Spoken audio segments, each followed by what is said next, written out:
Yeah, so really classic opening body paragraph is why Hollywood is bad. Okay, we'll leave body paragraph 2 for a minute, but in terms of body paragraph 3, so generally I like to come up with my anything plan by thinking about the beginning, the middle, and the end of the text. So if we consider the end of the text, what are some of the key takeaways or overall messages that Wilder might want us to have about Hollywood broadly? Paragraph 3, I like to talk about what's the ultimate message or the overall takeaway for this film. There's kind of two ways that you can go about it. So option 1 is, and this actually goes for any text, so I mean, you're only going to be writing one text response at the end of the year, and I assume it'll be Sunset Boulevard. But even if you pick what you did in term 1, a really solid body paragraph 3 is often to look at the end or the overall message of the text, like what we're left with. And there are generally two options to go for in VCE. So the first body paragraph style you can do is everything is a disaster, basically. And that's your paragraph about how, like, Norma kills someone and goes mad. Joe dies. So basically no one gets out of Hollywood whole. Joe loses his body, Norma loses her mind, everything's a disaster. Relationship ends as well. The other option I would go with is a paragraph about hope. So not everything is bad for everyone. Not everything's awful. And in particular, you can make, if you have a slightly more positive view of the film, you can make an argument that, in fact, if you work hard and you choose a fulfilling role within Hollywood, it's actually okay. You can stay there for a long period of time. You can do work that you enjoy. You just won't necessarily be in the spotlight. So not everything's awful. And if you choose work for fulfillment and interest, you can stay happy in Hollywood or stay there for a long time. I'm going to do option 1, everything's a disaster. It would probably be Norma loses her mind, Joe loses his body, and then if you want, you could talk about the death of the relationship. Other things you can talk about, you can also talk about just sort of the general corruption at the end of the film, like the fact that the news people come in and Hedda Hopper's up in Norma's bedroom, telephoning from there, and she's basically just like, she's got no respect. She's just up there like a parasitic journalist saying, like, I'm here direct from Norma Desmond's bedroom, you know. So you could talk about the corruption of the news or film industry after Joe's death. I haven't already talked about it in body paragraph 1. Though it does kind of, if you're going to talk particularly about Hedda Hopper and like the filming of his death, that works better in the last paragraph because it's at the end of the film. Okay, so in terms of people who maybe are fulfilled or happy in Hollywood, think of any characters who perhaps have not so bad a time in Hollywood. There's DeMille. Yeah, why would you say he's happy? What is it that has enabled him to stay in Hollywood so long? Yeah, he's been so famous for so long. He's probably made a lot of money. If he wanted to quit, he probably could. So I would give a nuanced response to that. In English, the more nuanced your answers can be, the better. So I wouldn't just say something like, oh, DeMille's really happy, because we see evidence that he isn't all the time. Like, I think he regrets his interaction with Norma and the impact that the industry's had on her. But at the same time, he seems to have this sort of quiet focus on his own job. So I would also say he dislikes the transactional aspects of his job. Bad news. But otherwise seems to quite like his work, as far as we can tell. Okay, so DeMille's a pretty solid example.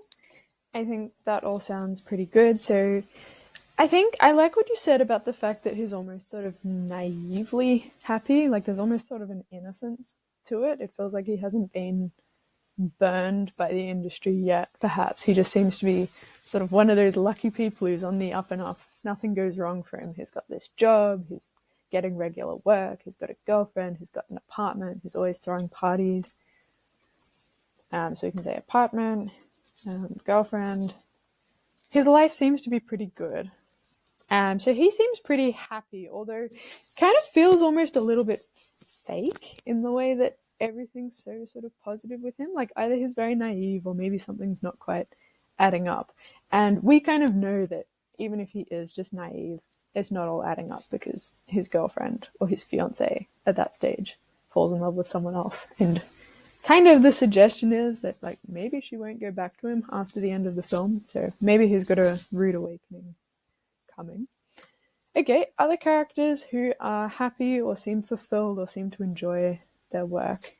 Think of any other characters who are quite positive and seem to enjoy their work. Okay, the agent, yep. What does he like about his work? Yeah, that sounds solid. I will actually move him because I agree that he seems pretty happy, like he's just playing golf all the time and picking up his 10% check off all his clients' work. But I think his behavior is very emblematic of sort of the financial exploitation in Hollywood. So I'll pop him in body paragraph 1, but I agree with you. Said it yet, but the character I was thinking of was Betty. Anyone have any thoughts on sort of Betty's optimism? That sounds solid. I'm actually going to pop this as an other body paragraph. Idyllic facade of Hollywood. If you're doing a topic like this, beneath the glitz and glamour, Sunset Boulevard reveals the dirtiness of the entertainment industry. A good first body paragraph to have is that idyllic facade of the industry. So I'd probably talk about Joe's early days with Norma as symbolic of one's early days with the entertainment industry.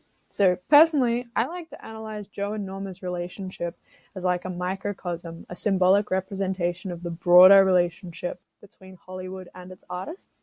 So when Joe first comes to Norma's house and the monkey dies, there's like this symbolic switch from the monkey to him. The monkey dies and he kind of comes in to its place to become Norma's new pet.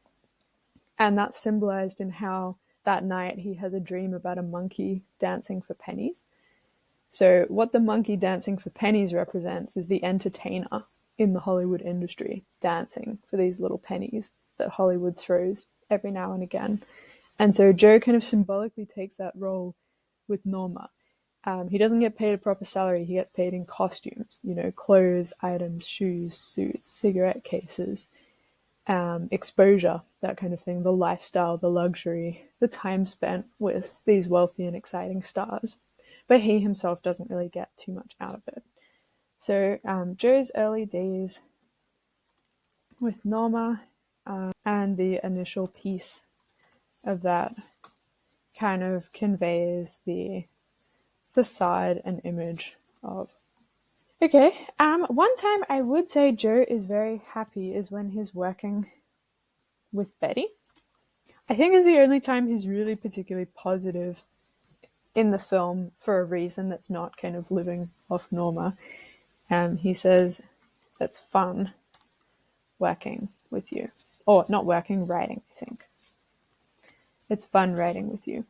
So once he does get back to writing, not just to make money, but to have fun and just to, try and produce something interesting because someone's encouraging him to, he does find it fun. He does enjoy it. Okay, but that scene when Betty and Joe are walking out in the set late at night and Betty's like, yeah, okay. Do you remember what she says, or do you remember what Joe's response is when she tells him about the nose job? That's when she says, I paid $300 to get my nose fixed, which today would be like 15 times the amount, probably. Joe says, that's the saddest thing I ever heard.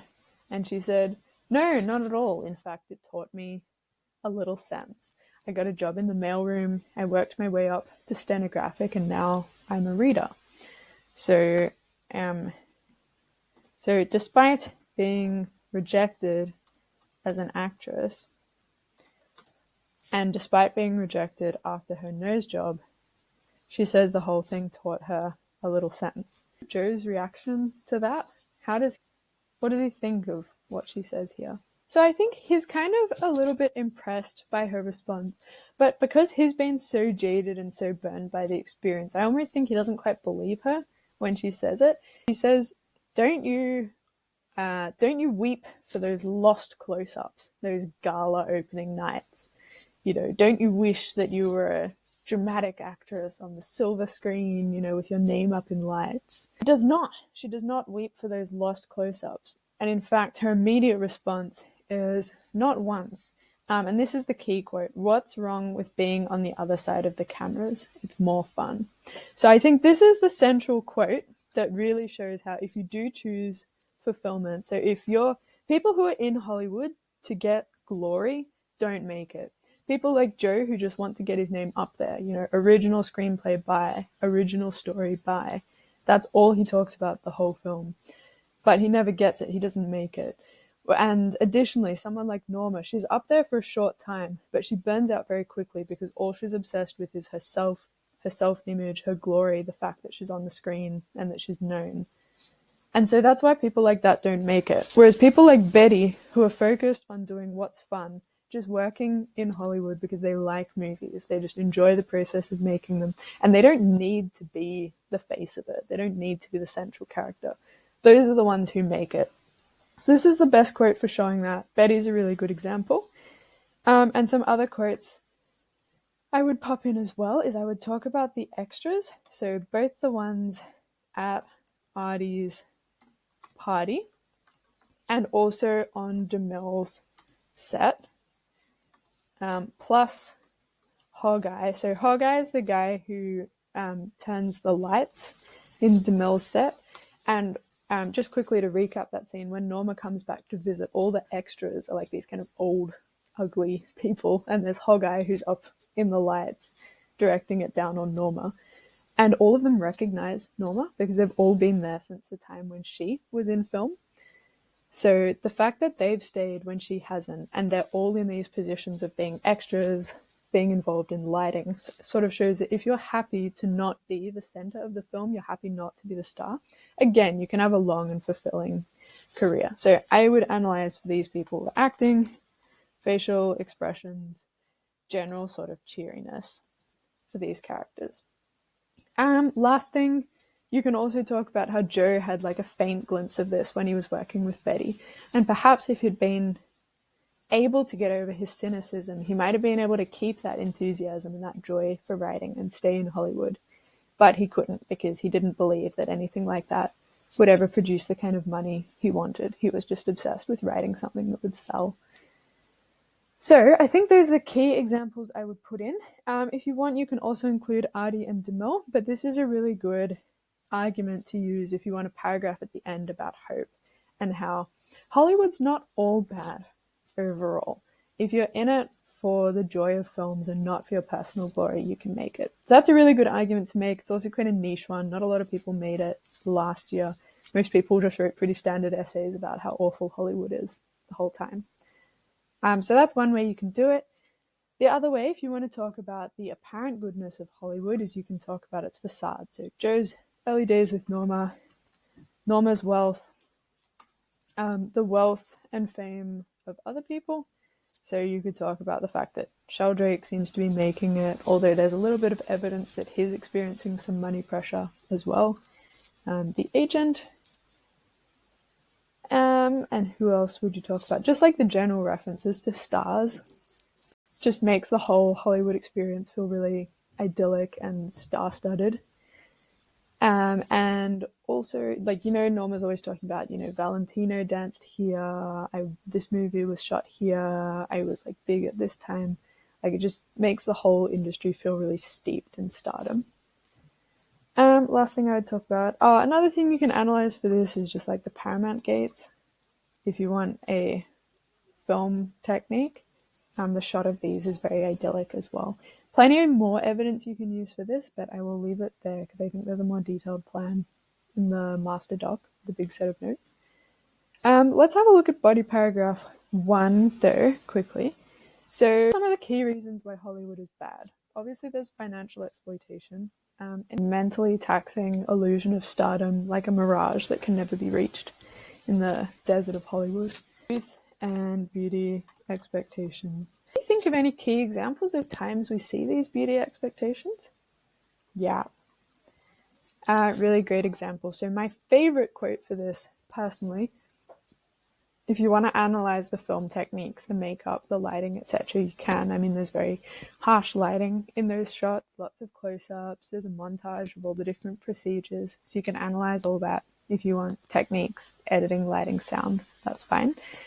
In terms of quotes, I really like how he says, or Joe's voiceover says, an army of beauty experts invaded her home on Sunset Boulevard. And the reason I like this is because of the militaristic language. So army and invaded kind of really goes to show how intense and almost violent these procedures are. But other things you could talk about are harsh lighting, the montage of all the different procedures, Norma's bizarre makeup and accessories. And also the fact even that she says to Joe when she's got all these things plastered on her face, she tells him not to look at her. It almost kind of shows that she knows all these procedures look kind of horrible and unnatural. So she doesn't let him watch her while she's undergoing them. And then the other good example of this is just Betty's nose job, which you can mention as you want. Okay, so youth and beauty expectations. In terms of financial exploitation, we talk about characters who seem to be just in it for the money or trying to make money off other people. Mental breakdown or delusion. Max sending letters to Norma, her mental instability, and also her worsening mental state through the film. Also talk about her complete loss of reality at the end, especially if you're not going to talk about that in the third body. So don't talk about it twice, but if you're only going to talk about mental breakdown in one paragraph, you can talk about how it's epitomized at the end when she completely loses touch with reality. So that sounds good. In terms of financial exploitation and just the fact that Hollywood is kind of a slightly sort of dirty place, I would talk about Sheldrake and the agent refusing to lend Joe money, despite the fact that both of them sort of clearly have enough. I've heard some people say that Sheldrake as Joe's leaving is like, oh, I can't lend you the money because I'm like refinancing this and I had to give the money to this guy and he sent it here. And my interpretation of that was he was just kind of selling Joe a story so that he didn't have to pay him. But I had someone else analyze it as that Sheldrake also was going through financial pressure. So like he genuinely didn't have the money. So despite his fancy office and his high-paid job, he's described as having a set of ulcers. So Joe says he was a high-powered producer with a set of ulcers to match. So that kind of shows that he is under a bit of pressure. And if you want to say that's financial pressure, I guess you could take him at his word and you could say that. So you could talk about how even the people who seem to be well paid still are struggling. Or you could just use it as an example of him, trying to sell Joe an excuse not to sort of give him any work because he doesn't think he's going to produce anything profitable for him. Just in general, the agent is very exploitative as well. He's got two quotes that I really like. So the first one, he tells Joe, "Don't you know the best things were written on an empty stomach? You should be grateful for the fact that you're starving. Maybe you'll finally get some work. Maybe you'll finally write something good," which is pretty brutal. And the other thing which I feel just really highlights his hypocrisy when he tells Joe, "It's not about the 10%. I'm your friend." So obviously he's not. He's just there to pick up his 10% and play golf all the time. So these are really good examples for just the general exploitation. And if you want to talk about how Hollywood makes people bend their morals, there's a couple of examples you can use for this. So DeMille discards Norma despite saying he doesn't want to give her the brush. I think that just he doesn't seem to enjoy telling Norma no. He just sort of says, oh yeah, we'll make it one day, come back to me in a few months, kind of hoping that she won't, but he refuses to be honest with her. And then I also think And there's enough material for a whole paragraph on it, but you could also talk about how Joe bends his morals as well. Joe seems to take advantage of him more than he does of her, but there is this sort of, I don't know, is mutually parasitic symbiotic? I feel like symbiotic has very positive connotations. I don't think either of these people are characterized particularly positively. But yeah, that sounds solid. I would talk also about his emasculation. So really good scene to talk about this is in particular when he goes into the main house, so from the garage. The one when it starts raining and he has to move in from the room above the garage into the main house. Yeah, so that is the point that is good to talk about. So this is a really big juxtaposition against the beginning of the film. So I would say this emasculation of Joe is kind of epitomized when he moves into the main house. Reasons why. So at the beginning when Max brings all his things in, he's really angry about it and he fights it.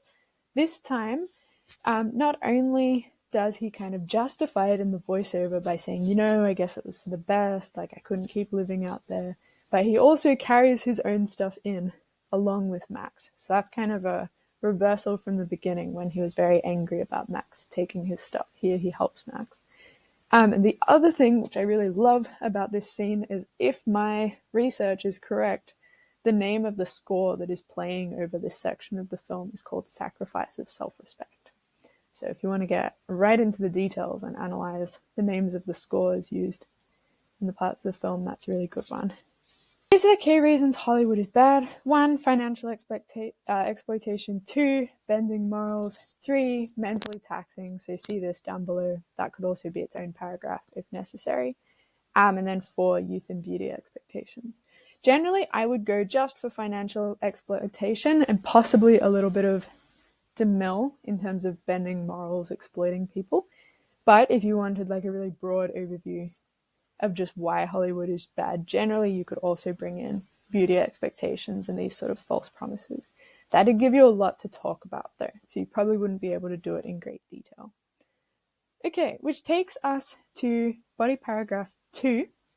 So for most topics then, you should be able to have a pretty standard body paragraph 1 about Hollywood being bad, and just talk about exploitation, add other things as necessary for the prompt. Body paragraph 3, you can either say everything's a disaster or there is hope if you actually like movies. And then body paragraph 2 is a really good space to explore further complexities of the film. So we've talked about the setting, the cultural context at the start. We've talked about the end of the film, the ultimate messages in body paragraph 3.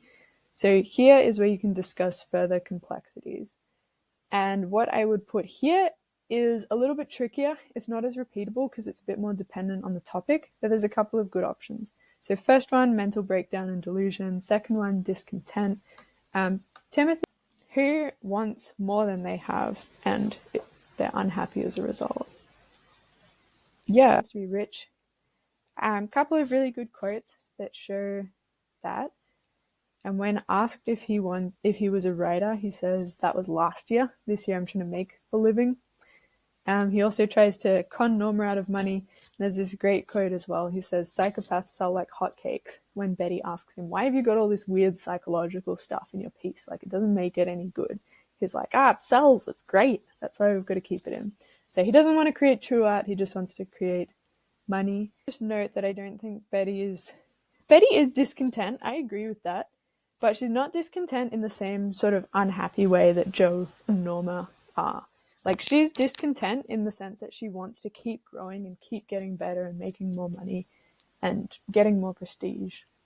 Yeah, so she doesn't get cynicism. She uses that discontent as a motivator to keep building, whereas Joe uses it as a reason, an excuse to sort of check out. And then Norma as well wants to be famous again.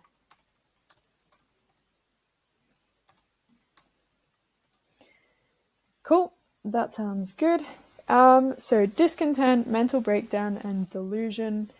There's an example paragraph for this, I think, under deceit and self-delusion, so we don't have to do that in detail. But also put here manipulation. So I class there as being two main types of manipulation in the film. Financial manipulation, so you can talk about this if not in body paragraph 1, and then emotional. This is shown by both Norma and also Betty a little bit as well. She kind of uses her, charms and emotional power over Joe to get him to help her write the script. But the really classic example of this is Norma. So she has 3 men totally wrapped around her finger. Joe, Max, and also DeMille. Ugly and old and scary and witchy as she is, she still uses a lot of her feminine charms and in particular emotional manipulation to keep these 3 doing whatever she wants, basically. Anytime they suggest something that she doesn't like, she starts crying. And if the crying doesn't work, she starts threatening to do something drastic. And if that doesn't work, she'll, try self-harming or committing suicide and then even killing Joe at the end. So she basically just escalates the emotional manipulation to get the response that she wants. And then if she can't control it, like she couldn't control Joe in the end, she just kills him. That covers manipulation. The last thing I would maybe talk about is cynicism, but I think this goes with discontent. So we'll just leave that there, probably. So these are the 3 options you can use for body paragraph 2. If you're stuck, you're not sure what to do, I'd probably say discontent is the best. So ultimately, if you're not sure how to approach an essay and you've got a broad topic about Hollywood, what does Wilder say about Hollywood? Does he say it's a good thing, a bad thing? I would have 1 paragraph on financial exploitation, 1 paragraph on discontent and general unhappiness, and then 1 paragraph probably on hope and about how it is possible to make your way in Hollywood if you're not obsessed with being a star. So, it's all straightforward. Okay, would you be happy to use this plan to respond to a prompt? Great, okay, so now we have a choice, which is we can either go through some essay prompts, plan them, and work out how to adapt this plan to the new topics. So basically practicing ideas, working out how to respond to things, different arguments you can make, and ways that you could twist this to work with 80 to 90% of topics. Or we can write a practice body paragraph together. And what we will do is a mixture of both, which is I will plan 1 or 2 topics with you, and then instead of writing the body paragraph, I will paste in an existing body paragraph and walk you through the structure. And then maybe we will write a paragraph next week, because I do think it is helpful to kind of see the process from the ground up. So we will start with a couple of topics. Obviously, this first one here. So, beneath the glitz and glamour, Sunset Boulevard reveals the dirtiness of the entertainment industry. So we have Hollywood bad, further issues with Hollywood, end of the film, disaster or hope. Right, so we've got Sunset Boulevard reveals the dirtiness of the entertainment industry. So first body paragraph, direct impacts, financial exploitation and beauty standards works fine. In terms of further complexities, what is one of these ideas which would work well? So discontent, delusion, and manipulation that could work well for. Okay, and then for your last paragraph, would you rather do a paragraph on hope or a paragraph on how everything's a disaster? Yeah, okay, that sounds fair enough. You could do that. Personally, if it were me, I think either would work, but because I've already got 2 paragraphs on the issues with Sunset Boulevard, I would possibly have 1 paragraph about how it's not so bad. So option 2 would be 1, bad because of the financial exploitation. Then I would just talk about discontent. That's my personal favorite for body paragraph 2, but either is fine. Delusion would also be okay. For body paragraph 3, you could do hope. So this gives you a contrasting body paragraph, so it's not all negative. And the reason why I would do this in particular for this topic is because it says beneath the glitz and glamour, Sunset Boulevard reveals the dirtiness of the entertainment industry. And because you're asked to discuss, and they do talk about the glitz and glamour, I would talk about how it can be good for some people, at least once in there. The other way you could do this is just rearrange the order of the paragraphs a little bit and make your first paragraph about the glitz and glamour, so the idyllic facade. So that addresses the glitz and glamour bit. So that's if you really want to tie it closely to the topic, you'd pull out this sort of backup paragraph. And then any of these first two arguments would work well for the dirtiness. So we've got one on glitz and glamour and then two on dirtiness. So any kind of exploitation. And then generally I like having one half of the argument on one side. So like if you've got two paragraphs agreeing, I'd either put them both at the start or both at the end, usually. Just because it's easier to link between paragraphs if similar ideas are grouped together. A hard and fast rule, no, probably there's a good essay where it is like disagree, agree, disagree. But for me personally, I think it's nice when either the first one or usually the last one offers a slightly different perspective to the first portion of the essay. It did not quite get to reading through the sample body paragraph, but I will just place it here. Sample body paragraph on the idyllic facade of Hollywood, which you can have a look at if you would like. In terms of homework, if you could write an essay on Sunset Boulevard using this plan, that would be good. You should already have essays on all of the other themes that we've gone through. That is pretty much it. So what's today? 29th of the 8th. So write one essay using the anything plan. Okay, any questions at this stage? Send me an email if you do have questions. But otherwise, I am looking forward to your essays over the next couple of days. And I will see you next week.